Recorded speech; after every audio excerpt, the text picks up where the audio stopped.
বিশ্ববিদ্যালয়ে গেলে দেখবেন যে এই চারুকলা অনুষদে গেলে আপনার মানে আমার তো মেজাজ নষ্ট হয়ে যায়।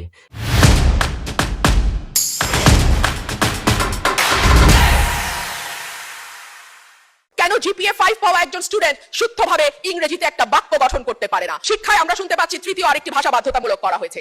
আমি বিনীতভাবে বলবো, তৃতীয় ভাষা বাধ্যতামূলক করবার আগে আমাদের নজর দেওয়া উচিত কেন প্রাথমিক পাস করা একজন স্টুডেন্ট সঠিকভাবে রিডিং পড়তে পারে না, কেন জিপিএ 5 পাওয়া একজন স্টুডেন্ট শুদ্ধভাবে ইংরেজিতে একটা বাক্য গঠন করতে পারে না। আমি মনে করি ম্যান্ডারিন বা জার্মান শেখার আগে অন্তত ইংরেজি ভাষায় বেসিক পড়তে পারা, লিখতে পারা, বলতে পারার শিক্ষাটা আমাদের ছেলে মেয়েদেরকে দিলে তারা বিদেশের বাজারে যথেষ্ট ভালো দক্ষতার সঙ্গে কাজ করতে পারবে। আরেকটি বিষয় হলো যে ইংরেজি ভাষা শেখার উপর গুরুত্ব।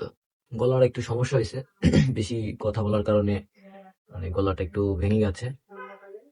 ক্লাসরুমে অনেক বেশি একটু কথা বলা লাগে, যে কারণে গলায় একটু সমস্যা হয়েছে আর কি। যাই হোক, তৃতীয় ভাষা এটা নিয়ে আমাদের অবশ্যই ডিসকাশন হতে পারে, তবে আমরা ওই তৃতীয় ভাষা সমর্থন করি, কিন্তু তৃতীয় ভাষা খারাপ না, তৃতীয় ভাষা ভালো। আমাদের দেশের যে চালিকা শক্তি অর্থনীতির, সেটা কিন্তু চলে প্রবাসীদের মাধ্যমে, যিনারা বিভিন্ন দেশে কাজ করে থাকেন এবং এবং ভাষা না জানার কারণে তাদেরকে কিন্তু কম মজুরি, তারা হয়তো কাজ করতেছেন ভালো, কিন্তু কম মজুরি কাজ করতে হচ্ছে, কারণ তারা ভাষা জানেন না এবং কমিউনিকেশনের প্রবলেম। এই কারণে তাদের বিষয়টা তারা তুলে ধরতে পারছেন না। বিকজ অফ দ্যাট তাদেরকে কম মজুরি কাজ করতে হচ্ছে, দক্ষতা থাকা সত্ত্বেও।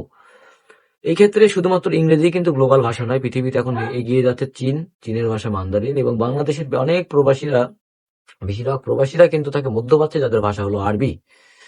এই ক্ষেত্রে এই তৃতীয় ভাষা প্রয়োগ এটা খুবই খারাপ নয়, অবশ্যই সেটা প্রয়োগ করলে যাতে রেজাল্ট আসতে পারে সেটা অবশ্যই খেয়াল রাখা দরকার। দ্বিতীয়ত, ছেলেপেলে জিপিএ 5 পাচ্ছে বা তারা স্কলারশিপ পাচ্ছে, কিন্তু তারা শুদ্ধভাবে একটা ইংরেজি বাক্য লিখতে পারতেছে না, কারেকশন বুঝছে না, একটা সেন্টেন্স লিখে সেটা ভুল হয়েছে না ঠিক হয়েছে বুঝতেছে না। কেন হচ্ছে? কারণ তাদের প্রপার এডুকেশনের অভাব। শিক্ষা আমরা রেজাল্ট ভিত্তিক করতেছি, রেজাল্ট করে ফেলতেছি, কারণ তাদের মেধা আছে, আমরা প্র্যাকটিস করাচ্ছি এবং তাদেরকে ওই শুধু পরীক্ষায় ভালো করাতে পারতেছি, কিন্তু তাদের আসলে শেখানো জিনিসটা করতে পারতেছি না, শেখাতে পারতেছি না, কারণ আমরা এটা পারি না। এখন এই ক্ষেত্রে ভাষা শিক্ষক নিয়োগ দেওয়া দরকার ছিল। ভাষা শিক্ষক নিয়োগ দিলে সেক্ষেত্রে শিশুরা ধীরে ধীরে হয়তো আগামীতে আমাদের এই ভাষার প্রবলেমটা থাকতো না। কিন্তু কি করা হইলো? রুমিন ফারহানা কিন্তু এই কথা বললেন না যে সঙ্গীত শিক্ষক নিয়োগ দেওয়া হবে, সঙ্গীত ও নৃত্যের শিক্ষক নিয়োগ দেওয়া হবে প্রাইমারিতে 14-15 হাজার নাকি 20 হাজারের মতো। আহ তাহলে এটা নিয়োগ দেওয়া হবে কেন? আপনি সেখানে কেন ভাষা, সেটা দিয়ে আমাদের কি হবে? অভিভাবকেরা চাচ্ছে নাকি? এটা কি আমাদের দেশের খুব অগ্রগতি হবে? উদ্দেশ্য কি আসলে? তো মূল কথা হইলো যে আমাদের দেশটা টিকটকার বানাবে, আসলে টিকটকার বানাবে। কেন আপনি ভাষা শিক্ষক নিয়োগ দিলেন না সেখানে? অথবা আপনি গণিতের শিক্ষক নিয়োগ দিলেন না, ভালো যাতে তারা গণিত শিখতে পারে। ভালো ভাষা শেখার জন্য কেন আপনি ভাষা শিক্ষক নিয়োগ দিচ্ছেন না? ইংরেজি ভাষা শিক্ষার সমস্যা, তাহলে ইংরেজি শিক্ষক নিয়োগ কেন দিচ্ছেন না? এখন বলবেন যে স্যার আপনি তো ইংরেজিতে পড়েন বা ইংরেজিতে আছেন জন্য আপনি কথা বলতেছেন। আমি ইন জেনারেল বাংলাদেশের স্বার্থে যেটা দরকার সেটার কথা বলতেছি। আর আমার সাবজেক্ট, আমি তো চাকরি করি, তাহলে আমার তো দরকার নাই। বিষয়টা এরকম। তো মূল কথা হচ্ছে যে তারা কি চাচ্ছে, তারা এটা পলিসিতে আসলে অন্য জায়গা থেকে আসতেছে, এটা একটা সমস্যার ব্যাপার। যে সঙ্গীত শিল্পী, সঙ্গীত শিক্ষক এটা কিন্তু আমাদের দেশের জন্য জরুরি ছিল না, কিন্তু দরকার ছিল তাদের, কারণ ওই চারুকলা শিল্পে যারা পড়িয়ে আসতেছে তাদেরও তো চাকরির দরকার। তাদের ওই যে ব্র্যাকেরা কাজ করতেছে, সরি বিদেশিরা কাজ করতেছে কিন্তু গে নিয়ে, যে গে কমিউনিটি নিয়ে, বা আমাদের যে ফ্যামিলি বন্ডিং আছে সেটা রাখার যে ব্যাপার, এটা ধ্বংস করার জন্য। এলে শুনলে খারাপ লাগবে, বলা উচিত কিনা জানি না, তবে সেই আম, আম, সেই জায়গায় নিয়োগ দেওয়া হচ্ছে। রাজশাহী বিশ্ববিদ্যালয়ে গেলে অথবা ঢাকায় যে কোনো বিশ্ববিদ্যালয়ে গেলে চারুকলা, আপনি সঙ্গীত একাডেমি বা সঙ্গীত যে অনুষদ, চারুকলা যে বলা হয়, সেই অনুষদে গেলে আপনার তাদের মানে চলাফেরা, তাদের যে স্টাইল, মানে ছেলে মানুষ মেয়ে হয়ে গেছে ভাই। কি ধরনের ভাই এটা? মানে ভাই আপনার তো একটা কি বলে, যে যেরকম আল্লাহ সৃষ্টি করেছে তার সেরকম পার্সোনালিটি থাকতে হবে। এখন বলেন, এটা তো সমস্যা কি? সমস্যা তো কিছুই না। সমস্যা মনে করলেই সমস্যা, সমস্যা না মনে করলেই সমস্যা না।